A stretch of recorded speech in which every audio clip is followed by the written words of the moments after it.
मुसलमानों की कोई भी पार्टी ऐसी नहीं है जो हमारे दरवाजे पे आई हो और हमने गठबंधन न किया हो। बहुत स्पष्ट तरीके से ये ऐसा ही है जैसे बचपन से हमने ये सुना था कि बीन पे सांप नाचता है, बीन बजाओ सांप नाचता। सपेरे घर में आते थे, बीन बजा के सांप निकालते थे, लेकिन साइंस पढ़ी तो पता चला कि सांप के कान ही नहीं होते हैं। भारतीय जनता पार्टी ने सियासत को हर तरीके से अपना उसने कैप्चर किया, मेहनत भी उसने की, उसने छल भी किया, उसने झूठ भी बोला, उसने झूठे वादे भी किए। आज वो सत्ता पे काबिज है। क्या मुसलमान की पार्टी होने पे वो सेकुलर नहीं हो सकता? क्या किसी पार्टी का राष्ट्रीय अध्यक्ष अगर मुसलमान हो तो क्या वो सेकुलर नहीं हो सकता है? अगर किसी पार्टी का अध्यक्ष यादव है तो वो सेकुलर है। अगर किसी पार्टी का कोई राष्ट्रीय अध्यक्ष दलित है वो सेकुलर हो सकती है। किसी पार्टी का राष्ट्रीय अध्यक्ष ठाकुर है तो वो सेकुलर हो सकती है।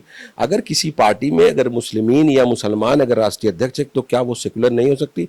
उसके काम में, उसकी आइडियोलॉजी में, उसकी बातों को देखना चाहिए कि वो है कि नहीं है और वो किस मुद्दे पे बात कर रही। एक चीज। दूसरी चीज मैं जो सबसे बड़ी बात बताना चाहूंगा ना, वो उस मुद्दे को मैं बार बार लाना चाह रहा हूँ। नमस्कार, अस्सलाम वालेकुम। मैं शेख उमर आज़मी, बहुत बहुत स्वागत है आप सभी का ज़िया न्यूज़ पे। दोस्तों, फिलहाल हमारे साथ नदीम आरिफ साहब मौजूद हैं और नदीम आरिफ साहब MIM के जिलाध्यक्ष हैं। MIM क्या है ये तो आपको बताने की ज़रूरत नहीं, तो सीधा सा शुरू करते हैं। नदीम आरिफ साहब, सबसे बड़ा सवाल यही मेरे दिमाग में आता है कि जब हम किसी विधानसभा अध्यक्ष को देखते हैं या विधायक को देखते हैं तो वो अपनी विधानसभा के लिए काम करता है, लेकिन एक जिलाध्यक्ष की क्या रिस्पॉन्सिबिलिटी होती है, उसका दिन कैसे गुजरता है? सबसे पहले मैं ज़िया न्यूज़ का शुक्रिया अदा करूँगा। उमर आज़मी साहब, आपका बहुत बहुत शुक्रिया कि इस पोर्टल के ज़रिए हमारी इस माध्यम से जनता तक हमारी बात पहुँचाने का।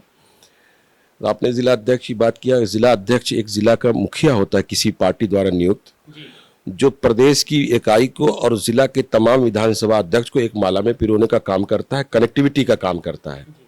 और किसी वाद विवाद या किसी बड़ी जिम्मेदारी पे जब आता है तो ज़िला अध्यक्ष का चेहरा सामने लाया जाता है कि उस विवाद को या तो निपटाए या तो ज़िले में कोई ऐसा मामला हो तो वहाँ निपटाए।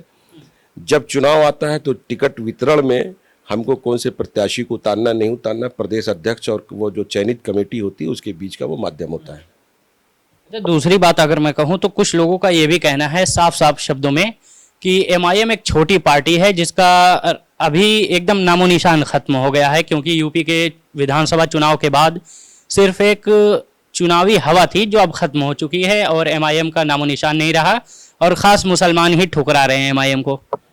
देखिए, ऐसा है कि मुसलमान जो है ये 1947 में मौलाना अबुल आज़ाद कलाम के नेतृत्व में ही ये मान लिया था कि मुझे मुसलमानों की पार्टी की ज़रूरत नहीं है। हमारी पार्टी कांग्रेस या आने वाली सेकुलर दलों को उसने जो भी आए, मुलायम सिंह आए, चरण सिंह आए, चौधरी अजीत सिंह आए या मायावती जी आई, तो उनको अपना नेता माना और अपने मसाइल को उसने वहीं ढूंढा। लेकिन हालात ये हुए कि 1947 से लेके ये अभी 2022 में हम अमृत महोत्सव मना रहे हैं, उसके बावजूद भी Sachar committee, कुंटू committee, Ranganathan committee, तमाम कमेटियां ये बताती हैं कि मुसलमानों के हालात दलित से बदतर हैं, चाहे वो एजुकेशन में हो, सामाजिक तौर से हो, आर्थिक तौर से हो। ये बात। तीसरी बात ये कि 2014 से जब फासिस्ट ताकतें इस मुल्क पे काबिज हुई, जिसके पीछे RSS जैसी बैकग्राउंड की पार्टियां खड़ी हैं, तो तमाम सेकुलर पार्टियां धराशायी हो गए। अब इस मुद्दे को उठाने के लिए हम लोग मेहनत कर रहे हैं। बड़ा छोटा कोई नहीं होता। हिंदुस्तान की तारीख में हमेशा सियासत में ये रहा कि कोई भी पार्टी जब पटल पे आई तो वो छोटी थी, लेकिन जन आंदोलन करके, मेहनत करके वो बड़ी पार्टी बनी।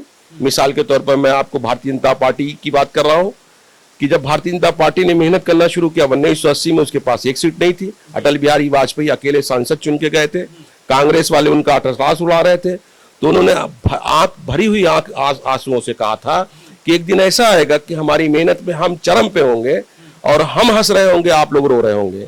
यह नरेंद्र मोदी के दौर में हमने पार्लियामेंट में देखा कि कांग्रेसियों का अट्टहास उड़ाया गया। तो अभी पहले हमारे एक सांसद थे बैरिस्टर असदुद्दीन अवैसी, अभी एक सांसद और हमने भेजा जलील साहब को, और इंशाल्लाह मेहनत करेंगे और जाएंगे। जहां तक रही मुसलमानों की बात, मुसलमान अगर न जुड़ा होता तो अभी हमने शुरुआत किया था, चुनाव लड़े 100 सीटों पे और 5 लाख के आसपास हमको वोट मिला। हम बहुत शुक्रगुजार हैं मुसलमानों के, और मुसलमानों में सियासी बेदारी पैदा हो रही है और अब ये कहने लगे हैं कि भाई हमारे मसाइल जो है वो हमारी पार्टी उठाएगी और बराबर उठा रही है और इंशाल्लाह उठाएंगे। आपने अभी जस्ट कहा कि भारतीय जनता पार्टी मेहनत करके फिर क्यों बड़े बड़े राष्ट्रीय अध्यक्ष जैसे सपा के या एमआईएम के फिर क्यों मंचों से कहा जाता है कि नरेंद्र मोदी जी इस वजह से जीते कि उन्होंने वोट को इधर उधर किया? फिर ऐसा क्यों? आप तो कह रहे हैं कि मेहनत कर रहे हैं। मुझे किन्हीं लोगों की कुछ बात याद आ गई कि एमआईएम और भाजपा दोनों एक सिक्के के पहलू हैं। वो नॉन मुस्लिम के लिए अगर सामने आके काम करते हैं, आप मुसलमानों के लिए सामने आके कहते हैं। ये एक ही सिक्के के दो पहलू कुछ लोग ये कि कहते हैं, तो मुझे यही बात सामने आ गई कि आप भी शायद वही कह रहे हैं कि भाजपा काम करके आगे आई है। नहीं, देखिए, ऐसा है कि सियासत के दाम दंड भेद जितना भी करना है, भारतीय जनता पार्टी ने सियासत को हर तरीके से अपना उसने कैप्चर किया। मेहनत भी उसने की, उसने छल भी किया, उसने झूठ भी बोला, उसने झूठे वादे भी किए। आज वो सत्ता पे काबिज है। ये तो जिम्मेदारियां उन बड़ी पार्टियों की थी कि अगर उन्होंने कायदे से 2002 के दंगों की अगर इंक्वायरी की होती, नरेंद्र मोदी साहब आज प्रधानमंत्री ना होते। अखिलेश यादव को सत्ता मिली थी, अगर उन्होंने गोरखपुर दंगों की इंक्वायरी की होती तो आज आपके माननीय आदित्यनाथ योगी जी जो है मुख्यमंत्री ना होते, कहीं और होते। मैं कहना नहीं चाहूंगा, संवैधानिक पद पे है। अब सिक्के के दो पहलू की बात मैं कर रहा हूं कि भारतीय जनता पार्टी का एकदम खुला हुआ लहजा है कि हम हिंदुत्व हिंदुस्तान की बात करेंगे, हिंदू संस्कृति की बात करेंगे, हिंदू को हम टिकट देंगे, हिंदू को हम मुख्यमंत्री, प्रधानमंत्री और मंत्री बनाएंगे। लेकिन हमारा जो एमआईएम का पहलू है वो इस तरीके का नहीं। आप किसी भी चुनाव में उठा के देखिए, हम लोगों ने टिकट वितरण में पंडित को भी टिकट दिया है, चमार मतलब दलित को भी हमने टिकट दिया है, हमने हर बिरादरियों को साध के टिकट दिया है। मुझे एक सेकंड माफी चाहूंगा आपको टोकने में, लेकिन आपने अभी कहा कि हिंदुत्व के आगे करते हैं भाजपा के लोग, लेकिन मुझे एक थोड़ा सा अचूक है कि हाल ही के एक अपडेट के अनुसार मुझे बताना पड़ रहा है कि योगी जी ने अस्पतालों में उर्दू शब्दों पे लगाना अनिवार्य कर दिया है कि जो भी चीज़ होगी अभी उर्दू में भी होगी। तो वो भी तो मुसलमानों के हक के लड़ाई लड़ रहे हैं, वो भी तो वही बात कर रहे हैं। अगर वहाँ पे उर्दू लिखा जाएगा तो ऐसा तो है नहीं कि मुसलमान उसको पढ़ेंगे नहीं। तो वो कहाँ से आपको हिंदुत्व लग रहा है? वो तो सेकुलरिज्म की बात हो रही है, उधर हिंदू मुसलमान दोनों को मिलाया जा रहा है। बड़ा अफसोस है मुझे कि उर्दू एक ऐसी जबान है कि उर्दू का लफ्जी माने लश्करी है। ये मुगल के ज़माने में ये ज़बान जब संस्कृत, अरबी और फारसी जैसी ज़बानों का इस्तेमाल किया जाता था तो जंग में जब फौजी आते थे तो बात करने में दिक्कत होती थी, तो उस तरीके से तमाम शब्दकोशों को मिलाकर एक मीठी ज़बान बनाई गई, उसका नाम उर्दू रखा गया। उर्दू का नाम लश्करी ज़बान ये सबकी है, इसमें संस्कृत भी मिलेगी, फारसी भी मिलेगी, अरबी भी मिलेगी। सबसे बड़ी बात मैं खंडन कर रहा हूँ कि भारत जैसे विशाल देश में उर्दू को अगर मुसलमानों के साथ, सिर्फ उर्दू को मुसलमानों के साथ जोड़ा जाता है तो ये मुसलमानों के साथ ज्यादती होगी कि उर्दू ऐसे ही एक जबान है हिंदी की तरह, हिंदी की बहन है। जिस तरीके से हिंदी जबान है, हिंदी को हिंदी क्या मुसलमान एक्सेप्ट नहीं कर रहा है, हिंदी मीडियम से तमाम लोग पढ़ रहे हैं। तो और दूसरी बात यह कि आदित्यनाथ योगी जी अगर अस्पतालों में उर्दू लिखवा देंगे तो क्या इससे मुसलमानों का सामाजिक उत्थान हो जाएगा? तो क्या आपको लगता है ये ऐसा करने पे 2024 के चुनाव पे कुछ फर्क पड़ेगा? क्या कुछ मुसलमानों को अपनाने की तरकीब या कुछ ऐसा? नहीं, ये तो भारतीय जनता पार्टी छल कपट हमेशा करती आई है। तो अभी जैसे उर्दू मुद्दा बनाने के लिए ये तो चाहते हैं कि उस तरीके का काम मुलायम सिंह यादव ने किया था कि हम उर्दू टीचर रखेंगे। 1700 भर्तियां हुई, उसमें यादव, पंडित, ठाकुर, बाबन, बनिया, लाला, कुहार, लोहार भर्ती हुए। तो उर्दू के टीचरों में मुसलमानों की भर्ती नहीं, लेकिन 1700 की पोस्ट में मुलायम सिंह ने ये तुक्का फेंका था। आदित्यनाथ योगी ने भी कहा कि भाई अस्पतालों में लिखवा दिया जाए एक उर्दू, जबकि ये संविधान में है। आप ये अगर कायदे से, तो भारत की 12 जबानों को संविधान जगह देता है कि किसी भी सार्वजनिक स्थान पर इन सब जबानों का इस्तेमाल किया जाए कि लोग को आसानी हो। अब हर जगह इंग्लिश लिखी जाती है, प्लेटफॉर्म हो, हॉस्पिटल हो, कहीं भी हो, तो क्या वो अंग्रेजों को खुश करने के लिए किया जाता है या अंग्रेज उनको वोट देने लगेंगे? ऐसा नहीं है। वो इसलिए इस्तेमाल किया जाता है कि अंग्रेजी एक ऐसा शब्दकोश है जो हर आदमी समझ सकता है। उसी तरीके से बहुत से ऐसे लोग हैं जो उर्दू को समझते हैं, इसलिए बताया जाता है कि भाई लिखवा दिया जाए। उससे मुसलमानों की राजनीति में अभी भारतीय जनता पार्टी के तमाम पहलू आप देख रहे हैं, एकदम खुली बगावत है। अल्पसंख्यक मंत्रालय जो बना था, मान लीजिए कि मैं कह रहा हूं कि अल्पसंख्यक में मुसलमान सबसे मेजॉरिटी में है, उसका मंत्री तो कम से कम मुसलमान होता है, उनको स्मृति ईरानी साहब को बना दिया गया है। अच्छा, एक बात बताइए, एमआईएम सेकुलरिज्म की बात करती है, मुसलमानों के हक की बात करती है, ऐसा एमआईएम को लगता है। लेकिन मैं एक बात जानना चाहूँगा, जब कोई भी पार्टी आपके द्वार पे आती है खटखटाने की हम भी गठबंधन करते हैं, क्यों गठबंधन नहीं हो रहा है अभी तक? आप भी मुसलमानों की हक की बात करने के लिए कहते हैं, वो भी हक की बात करने के लिए कहते हैं, तो फिर आपस में वोट बंटता क्यों है? एक होके लड़िए, फिर ये अपनी अपनी आइडियोलॉजी कहाँ से आती है? हाँ ठीक है। मुसलमानों की कोई भी पार्टी ऐसी नहीं है जो हमारे दरवाजे पे आई हो और हमने गठबंधन न किया हो, बहुत स्पष्ट तरीके से। ये ऐसा ही है जैसे बचपन से हमने ये सुना था कि बीन पे सांप नाचता है, बीन बजाओ सांप नाचता, सपेरे घर में आते थे बीन बजा के सांप निकालते थे। लेकिन साइंस पढ़ी तो पता चला कि सांप के कान ही नहीं होते हैं। तो वो एक सुनी सुनाई बात थी। डॉक्टर अयूब साहब हमारे साथ हैं और 8 पार्टियां ऐसी हैं जो हमने एक मंच बना के चल रहे हैं। एक बार हमने ओम प्रकाश राजभर जी के उसमें बनाया था, जब वो नहीं हुआ तो हमने और लोगों को मिला के एक बड़ा गठबंधन बना के 8 पार्टियों का चुनाव लड़ा। आज भी हमारा गठबंधन 8 पार्टियों से है। मुसलमानों की कोई भी पार्टी छोटी बड़ी नहीं है, ये हम मानते ही नहीं। लेकिन हम ये कहते हैं कि जब सियासत हम करेंगे तो एक आइडियोलॉजी हमारी है, हम एक मुद्दे पे काम कर रहे हैं। अगर उस मुद्दे पे कोई संतुष्ट है तो हमसे आज भी बात कर ले, आज भी हम बात करने के लिए तैयार हैं।